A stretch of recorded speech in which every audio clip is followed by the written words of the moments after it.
Questions, remarques? Non. Donc pour l'acceptation de ces modifications, qui est contre? Qui s'abstient? Qui est pour? Merci. Merci. Merci. Donc je vais laisser la parole maintenant à Madame Roulet, Evelyne, pour la convention avec Nantes Métropole pour la mutualisation d'un conseil en énergie partagé. La CEP. Donc je pense que vous avez dû tous voir le document en chemin. Donc le conseil en énergie partagée est un dispositif qui consiste à partager les compétences d'un technicien énergie spécialisé entre plusieurs communes de moins de 10 000 habitants afin de mettre en place et de pérenniser une gestion économe de bâtiments. Les missions générales du CEP s'articulent autour de 3 volets: sensibilisation et formation, bilan énergétique sur 3 ans et programme d'action. La cotisation annuelle prévisionnelle de la commune serait de l'ordre de 0,25 centimes, 0,30 par habitant, si les 13 communes de moins de 10 000 habitants de la métropole nantaise adhèrent à ce dispositif. Des études ont montré que la mutualisation du coût est compensée par les économies d'énergie réalisées, supérieures aux dépenses. Le CEP fait un bilan des consommations énergétiques sur 3 ans, réalise un suivi, fait des propositions d'action et accompagne les communes dans la mise en œuvre de ces actions. Par ailleurs, il forme les agents concernés dans les communes. Il est donc proposé de mettre en place une convention avec Nantes Métropole pour la mutualisation d'un CEP. Donc, qui a des questions? J'imagine qu'il va y en avoir. Ben non. Si, il y en a. Je me dis oui, je me doutais quand même. Alors, on commence. Normal. On commence par qui? Frédéric? Puis après, Nejat, c'est ça? David aussi t'a demandé? Ah, pardon. Est-ce qu'on a eu des estimations de coûts par tranche? C'est-à-dire, on se dit 5 communes, ce serait tel coût, 10 communes, ce serait tel coût. Parce qu'on pourrait très bien dire, nous, on adhère à partir de tel coût, quoi, à partir de tant de communes. Alors, ce travail, il a été fait, puisqu'il y a déjà 10 communes. Il y a déjà donc 10 communes qui, avant déjà, enfin, lors de la réunion du 30 mars, il y avait déjà 10 communes qui étaient inscrites, qui étaient d'accord, qui avaient signé la convention. Et. Si, dès l'instant que tu signes la convention, c'est que tu es d'accord. Donc ils se sont engagés à signer la convention. Ils se sont engagés. La convention n'est pas signée, bien entendu. Voilà, c'est pareil, nous si on signe la convention, bien évidemment, on s'engage. Donc effectivement, le coût est calculé suivant le nombre de communes qui vont s'engager. Déjà. Bonjour. J'ai lu sur la convention article 10,2, modalité de résiliation.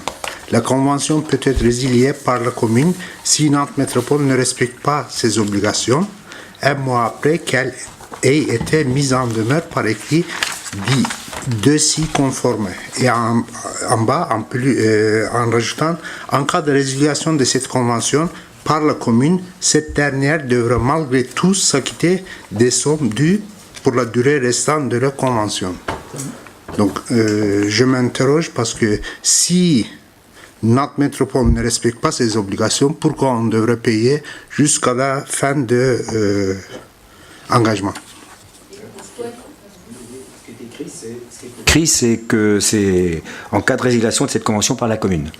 Donc, effectivement, alors je vous dis tout de suite, on a interrogé les services puisque ça m'a été signalé dans la semaine, cette question-là, on a interrogé les services de la métropole, on n'a pas pu les joindre jusqu'à ce soir, donc on vous donnera la réponse quand on l'aura. Il semblerait qu'il y ait il y a peut-être dans notre esprit au moins quelque chose qui nous paraît pas tout à fait clair. Donc avant de la signer, évidemment, on demandera à ce que tout ça soit mis à jour. Bon, ce qui est sûr, c'est que si une commune, quelles que soient ses raisons, résilie avant la durée de la fin du contrat, il faut pas que le fonctionnement de l'ensemble du service qui est basé sur, par exemple, 10 communes, soit perturbé. Donc, il y a une logique, quelque part, à ce que les recettes restent les mêmes, venant de la part des communes. C'est les communes qui versent de l'argent à Nantes Métropole pour assurer le service. L'inverse n'est pas vrai. Nantes Métropole ne verse rien aux communes. Donc après, c'est peut-être là qu'il y a quelque chose qui manque comme précision pour répondre à ta question. David ? Je trouve donc l'initiative qui est très bonne de mutualiser, d'autant plus qu'on a vu récemment dans la presse paraître des articles comme quoi le gouvernement obligerait les communes aller dans ce sens-là. Donc l'initiative est très bonne. J'ai juste, comme Frédéric et comme Nejat, des interrogations sur la partie financière de la convention qui me paraît pas très en phase avec sur le calcul en fonction du nombre de communes. On n'en parle pas, d'une part, et d'autre part, on n'a pas de garde-fou. Si demain, aujourd'hui, il y a 10 communes qui se lancent, demain, il y en a 9 qui arrêtent, quid du reste des charges? Et on n'a aucun garde-fou autour de ça. Donc, il me semblerait nécessaire que dans la convention, cette partie financière soit précisée, comme le dit Nejat et comme l'a dit Frédéric, et qu'aussi qu'on rajoute des garde-fous au cas où il y a toutes les communes qui s'en aillent, qu'on ne soit plus que les seuls, et à ce moment-là on ne pourrait pas supporter forcément toutes les charges qui sont induites, quoi. Si je reprends la 10.2, c'est justement pour éviter ce genre de choses, c'est-à-dire que les communes doivent continuer à payer même si elles se retirent. Donc ça veut dire que le fonctionnement, non mais il y a une ambiguïté dans la formulation, mais ce qui est sûr, c'est que pour que ça puisse continuer, il faut que toutes les communes continuent à payer quand elles sont engagées. Après, on va se renseigner là-dessus, mais et on vous dira également quel est le nombre de communes actuellement qui ont affirmé leur engagement. Et sinon, je te rejoins sur le fait que de toute façon, que le gouvernement décide quelque chose ou pas en la matière, il est important. Nous, on avait commencé à faire quelque chose. Ce que je voulais dire, oui. Vas-y. Ce que je voulais dire, c'est que nous, en 2012, déjà, nous avions fait un diagnostic sur tous les bâtiments communaux. Donc déjà, on va gagner du temps par rapport à ça. Moi, j'ai discuté avec maintenant, pour l'inquiétude, moi, j'ai pas trop d'inquiétude vis-à-vis des autres communes, parce que franchement, tout le monde les gens que j'ai rencontrés étaient tous vraiment séduits par cette organisation. Donc moi, je suis pas trop inquiète. Je pense que très franchement, les communes, de toute façon, c'est un intérêt de faire des économies d'énergie. Voilà, donc. Après, on ne sait pas ce qui peut arriver dans 3 ans. C'est ce que on s'engage pour 3 ans. Des décisions de communes. Et après, la répartition financière telle qu'elle est décrite dans le document sur les 21,x% du coût ne me paraît pas claire et en rapport avec ce qui est écrit dans la notice. Je crois encore une fois qu'à partir du moment où c'est pour 3 ans, si au bout de 3 ans, on rebat les cartes quelque part, donc il n'y a pas la métropole s'engagera sur quelqu'un pour 3 ans, et si au bout de 3 ans, les communes décident d'arrêter le service d'un conseil en énergie partagée, du coup, ça s'arrête et la personne ne sera plus embauchée, c'est tout. Ça me paraît pas trop... Non. Non, et puis, enfin, on va regarder. Je pense qu'on a eu des exemples dans d'autres métropoles où ça a été fait et que ça fonctionne vraiment très bien. Donc, y a pas, moi, personnellement, je ne suis pas inquiète. Enfin, ça va tout à fait dans le sens de ce qu'on souhaitait, nous, c'est-à-dire approfondir de façon très sérieuse l'état de nos bâtiments, ce qu'on avait commencé, et on s'est aperçu qu'après coup, on était un peu démunis et qu'il aurait fallu encore reprendre quelqu'un d'autre pour nous conseiller davantage sur les choix à faire, parce qu'on peut constater qu'un bâtiment est une passoire, mais s'il est utilisé qu'une fois par semaine, est-ce que ça vaut le coup de remettre ça à neuf, super isolé, comme si on l'utilisait en permanence? Donc, vous voyez, il y a des questions comme ça. Après, on ne sait pas toujours mesurer le montant de l'investissement utile par rapport aux économies à réaliser. Donc, en gros, c'est ça les questions qu'on s'est posées. Et là, j'avoue qu'on aura quelque chose qui nous aidera énormément. Je partage ton avis. Damien ? Moi non plus, je ne suis pas inquiet. À vous entendre, c'est très bien. Mais visiblement, on n'a pas de garde-fou. Et les paroles s'envolent, les écrits restent. Oui, mais les écrits sont signés là. Patrick ? Oui, moi je me demande, là, au bout de 3 ans, une fois que mettons, il y a une dizaine de communes, 10-12 communes qui ont adhéré, au bout de 3 ans, ils peuvent se dire, notre diagnostic est pas mal, on a fait beaucoup d'efforts, et puis il peut y avoir une défection pour les futures années. C'est-à-dire que, sachant que les bâtiments actuellement sont aux normes beaucoup plus fortes que ce qu'on avait dans le temps, donc au bout de 3 ans, ou peut-être de 6 ans, on se dit, ça y est, on a fait l'effort. Maintenant, de toute façon, c'est acquis qu'il faut faire un bâtiment neuf, il est normalisé. Est-ce qu'au bout d'un moment, je me demande s'il n'y aura pas de défection petit à petit des communes, parce qu'ils vont considérer que l'effort est fait et que les normes sont acquises, quoi. Bien sûr. Je pense que c'est pas forcément quelque chose qui est forcément appelé à être complètement pérennisé dans le temps. C'est un effort maintenant pour 3 ans, renouvelable une fois, et puis après on verra. Il faut pas. Daniel ? Moi, ce que je veux rajouter, de toute façon, dans l'avenir, on va avoir des obligations pour faire des économies d'énergie. Moi, je ne vois pas ça arrêter dans 3 ans, parce que c'est très long, c'est des études très pointues. Qu'on parle de vieux bâtiments ou bâtiments neufs. Un bâtiment neuf, quand il a vécu 20 ans, il y aura d'autres normes qui seront arrivées, il y aura d'autres obligations qui seront arrivées, il y aura du matériel comme des chaufferies qui seront à changer, il y aura des réglementations, des nouvelles réglementations. Donc c'est quelque chose qui va perdurer. Enfin, pour moi, ça va perdurer. Et je le parle en connaissance de cause, travaillant dans un service où je travaille avec des économes de flux, parce que c'est des nouveaux métiers. 3 ans, c'est très court. Il y aura certainement encore, moi je dis, beaucoup d'avenir pour ces métiers-là. Comme vous... Oui.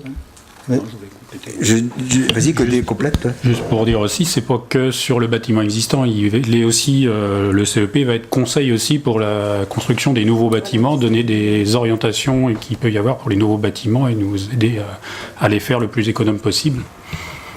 On peut considérer qu'à la conception actuellement, nos bâtiments ont des normes assez serrées et puis qui vont être validés, non ? Oui, mais il y a bien des choix à faire, des moments. Des choix à faire, pardon.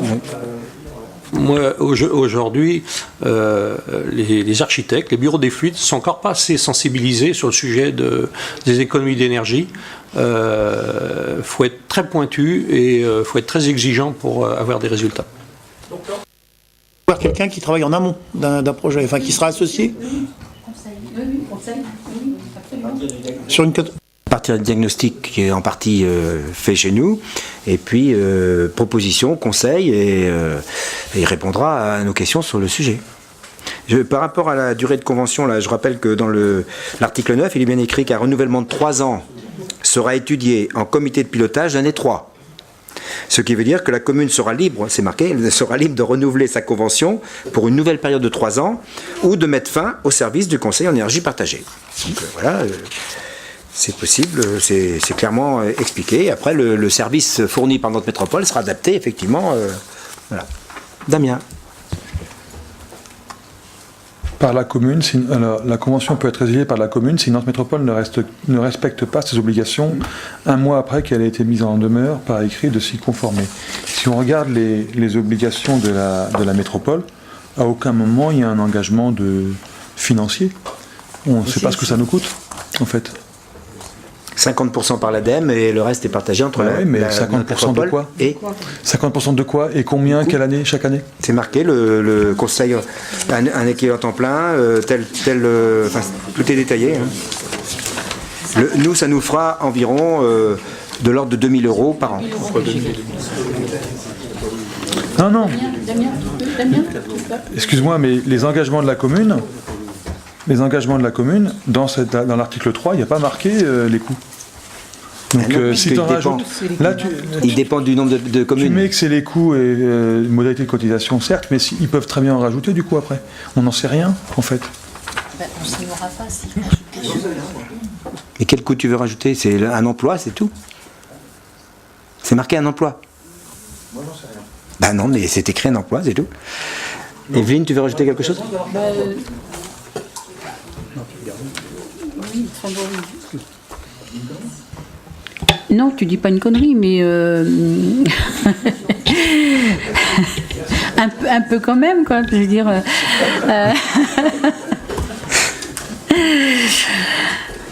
Qu'est-ce que tu veux dire?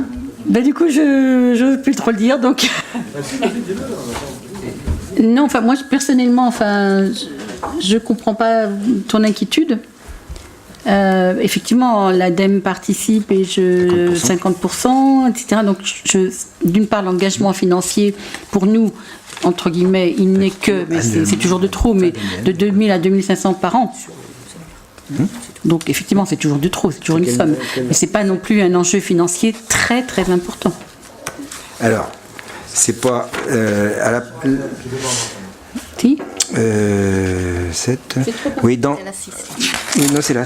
Dans le 7.2, Damien, tu as pu voir que les modalités de financement sont précisées. Nantes Métropole prend en charge mensuellement le salaire du conseiller en énergie partagée et facture annuellement, en fin d'année, la quote-part relative à l'adhésion de la commune en année N.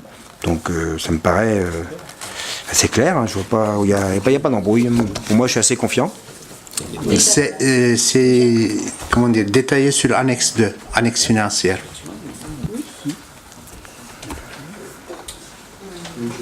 Fabienne ? Il est bien précisé que c'est réservé aux communes de moins de 10 000 habitants.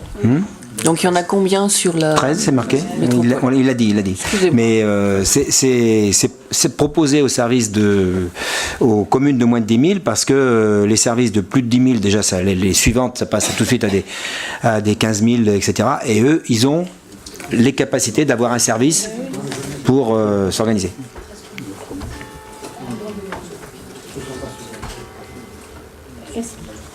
Est-ce qu'il y a encore d'autres questions ? J'ai juste un truc, hein. C'est pas parce que ça coûte que 2500 € que c'est rien. Hein. Non, mais Ah bon, non. 2500 € plus 2500 €, ça fait 5000 €. Plus 2500 €, ça fait 7500. Plus. Voilà. Un petit, ça fait un grand à bout d'un. Non, mais j'ai bien précisé que c'est toujours de trop, Damien. Mais 2500 € qui peut nous rapporter énormément d'économies en énergie, c'est quand même peu. D'accord ? Mais c'est toujours de trop, je suis d'accord avec toi. Mais néanmoins, l'enjeu n'est pas énorme, compte tenu des économies que nous allons faire, donc j'espère. C'est ça qu'il faut mettre en parallèle, bien sûr. Je voudrais juste préciser que l'objectif de ce CEP, pour nous, est très bien.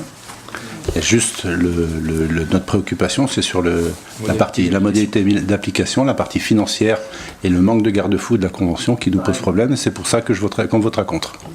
Je propose qu'on note effectivement qu'on note clairement les questions de garde-fou, mais on va regarder justement comment on doit se faire expliquer un peu plus clairement le 10.2. On va poser ces questions-là pour avoir des réponses et on vous apportera on s'engage à vous apporter les réponses à ces questions de garde-fou. Donc, on peut passer au vote. Donc, pardon. Pardon, je ne vous avais pas vu. Comment ? Puisque c'est un vote sur Nantes Métropole. Ah oui. Oh là là. Ah oui, j'avais oublié, pardon. Excusez-moi. D'un point important, tout ce qui concerne Nantes Métropole hors plume, on va pas au vote. D'accord. Bon voyage, à tout à l'heure. Donc comment c'est compté dans ce cas-là? C'est contre? C'est quoi? Non. Il y a 3 votes de moins. C'est 24 D'accord. qui votent. D'accord. C'est considéré comme D'accord. abstention. Donc qui est pour? Et vous ne levez pas la main, Fabienne? Non. Non, je m'abstiens. Ah bon, d'accord. Qui est-ce qui s'abstient? Enfin, combien d'abstenus? 2. Et qui est contre? 3. D'accord. Parce qu'il n'y a pas assez de garde-fous, c'est ça? D'accord. Non, mais je ne savais pas si ça justifiait. C'est pas sur le fond. D'accord. Je ne savais pas si ça justifiait un vote contre. Voilà. D'accord. Bon, donc 3 contre, je résume. Et 2 abstentions. 2 abstentions, 2 abstentions. Ici, et plus les 3 de... Ça fait 5. Fabienne et Damien. Ok.